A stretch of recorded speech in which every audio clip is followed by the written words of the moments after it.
Legacy. I find Legacy to be incredibly fascinating. And that, make no mistake, that is what is on the line for Gareth Southgate and for a lot of the players on this England team.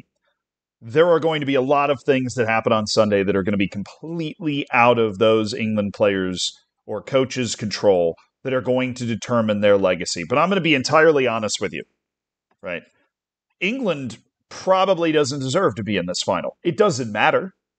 It doesn't matter at all because England is and did enough to put itself in a position where it would be able to go to this final. Spain, on the other hand, has played one of the best tournaments that I think anybody's ever seen in a long time in terms of the way they've been able to handle the ridiculously difficult schedule that they've had up to this point. But we'll start with England, where the English national team has, think about the margins just for a second, right? Think about the way that Gareth Southgate is thought about now that England has made it to a second consecutive Euros final, right? Relative to the instant firing and universal and eternal hatred that he would have faced had they managed to lose that game against Slovakia in the round of 16. Because the difference here is about 45 seconds, right? Jude Bellingham doesn't score that bicycle kick. Let's say it goes under the wrong side of the post. Let's say he's not able to get to it. Let's say the throw-in's a little short. Right, a bunch of things that are completely out of Gareth Southgate's control in that particular moment. Right, Slovakia gets the ball back. England probably never gets the ball after that. The game is over. England's out in the round of 16. Right, and like I said, Gareth Southgate fired instantly. Like the run we're watching, it's pretty amazing. Maybe this is the only way that England was ever going to win a major tournament. England wasn't going to roll up like France or roll up like the Spain teams of old or the Spain team of now and just roll every good team and roll its way to a title just clearly being the best team. They were going to do it in a Portugal style, right? In this way where the team never looked good, never seemed to be playing good, but all of a sudden it's found its way into the final. I mean, think back to the group stage, just the difference between the two group stages of the two teams that we have in this Euros final. You've got Spain, which I believe had the group of death. They had Italy and Croatia, two other top 10 teams in the world, on talent, right, in that group. And an Albania team that seemed to be able to bother everybody really effectively. And yet, Spain's able to win that group easily. At which point, Spain ends up against a host Germany and a eternal reigning best team in the world, France, over the quarterfinal and the semifinal, and doesn't need penalties to get through either of them. On the other side, England goes up against a Switzerland team which can never get past the quarterfinal. We know that. They nearly did anyways, but England manages to survive after going behind again. There are only 15 minutes left in this tournament in the quarterfinal. And if Bukayo Saka doesn't score the best goal I've ever seen him score at a major international tournament, my apologies if I am forgetting something, the kind of full circle moment for Bukayo Saka scoring that goal and then scoring the penalty, right, where he's able to knock the last demons off of his shoulder. England was 15 minutes away from getting eliminated. And sorry, I didn't even finish the whole group stage thought, where England's sitting there puttering around against Slovenia, and if it concedes one more goal, it's in significant trouble, right, depending on what's happening in the other match between Denmark and Serbia. I mean, England just sleepwalked through that group, right? One goal against Serbia was the only thing that allowed England to get comfortably through that at all. And then, of course, in the semifinal, going behind again, getting a penalty call that a lot of people a lot of people with more ball knowledge than me seem to be convinced was probably not a penalty. Although, I mean, it does kind of seems like a penalty to me, but let's be honest, it doesn't really matter at this point.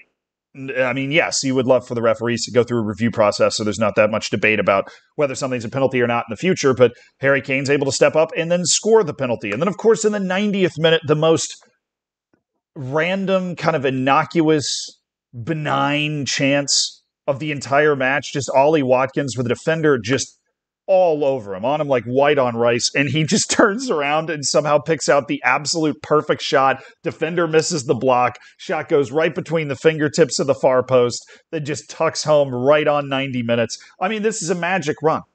This is a magic run. But I don't want to make it seem like Gareth Southgate and this England team are just getting lucky either, because you have to do a lot to put yourself in a position and to keep the belief to be able to do this sort of thing in the first place.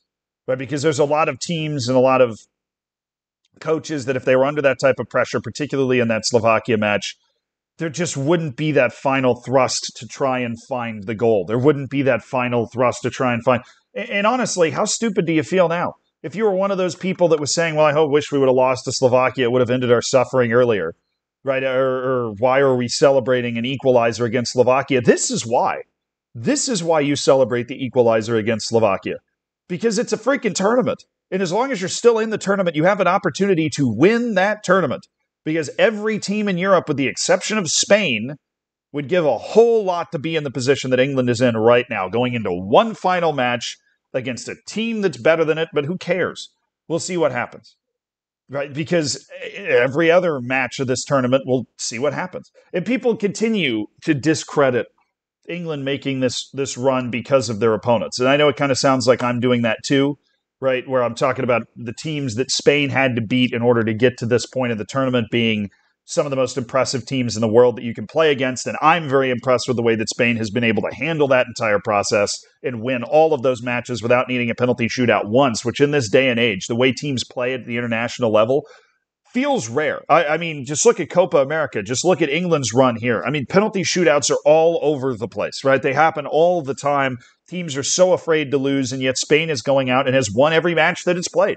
Every single match of this tournament. Sure, it needed extra time against Germany, but every match in this tournament, Spain has won. They've gone out and won. They've won from behind. Against just against France in the last round. You go behind and your 16-year-old wonder kid scores maybe the goal of the freaking tournament. Danny Olmo pops up a few minutes later and all of a sudden you're back in the lead. I mean, they're showing so much, but it doesn't matter who you play, right? Because everybody that gets to whatever round of the tournament earned the right to be there, whether it's Switzerland in the quarterfinal, the Netherlands in the semifinal. I went to that match against Turkey. That was a tough environment and a good Turkey team that the Netherlands had to play against in order to get into this position to be in the semifinal. And obviously, if you got Xavi Simons scoring beautiful goals from outside the box, you've got a problem if you're playing against the Netherlands, because he is not like the best player on the Netherlands. So if Xavi Simons is dropping masterclasses on you, you're going to have problems. But England didn't. But back to what fascinates me about this whole thing in the first place is the fine margins with which legacies are decided. Because now we're on the other end of this whole legacy decider, right? England is now coming into this match with the experience. Right? England's got more experience than Spain, even though Spain's on this absolutely tremendous run. They've got the superstar of the future. They've got a talented, deep team at all three levels. Right? But England's the team that went to the European Championship final 3 years ago and lost. And there is just something galvanizing, something driving about losing a championship game and being able to battle your way all the way back. And particularly for a team like England, that basically this entire tournament, it didn't feel like for a second England was going to be able to find its way to the final, and yet England has managed to find its way to the final in spite of all of that. And now all of those players that were there 3 years ago, that are here now, are going to know what it feels like to lose. And that fear of knowing what it feels like to lose is going to drive them to try and do better, right? To try and win this. Where for Spain in this final of the Euros, as talented as Spain has been since that golden generation of 2008 to 2012 disappeared into the annals of history, they've not been in this position. This is a new position for everybody on that field for Spain, right? And so I don't know how they're going to handle it, right? But based off performance so far in this tournament, Spain is the better team. Based off of experience, and I would dare say mental toughness, right? Based off their experience over the last couple of major tournaments, I would put England in this spot. England's been here. They've made all the mistakes. I'm not talking about generationally. I'm talking about this core of players.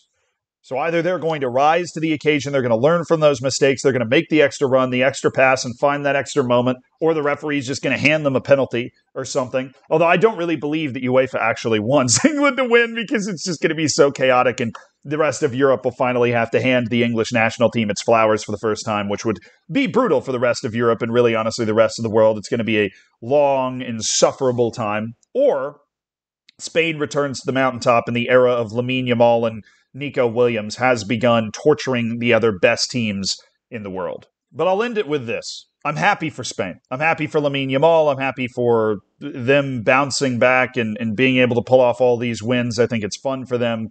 And I'm also happy for England, right? Because Gareth Southgate, I say it, I almost get made fun of on these videos. I say it too much. But Gareth Southgate is not a sexy coach, but he's clearly a good coach.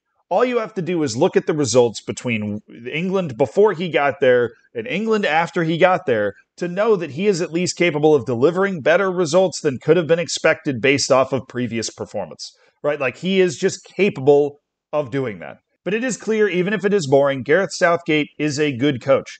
And he's one win away from being Sir Gareth Southgate. And I'm very excited for this final. I'm very excited because no matter what happens, it's going to be incredibly dramatic and incredibly interesting. And, the final's now set, which is kind of I just hadn't talked about it in a video yet. I was going to at some point. So here you go. England, Spain, let's do it.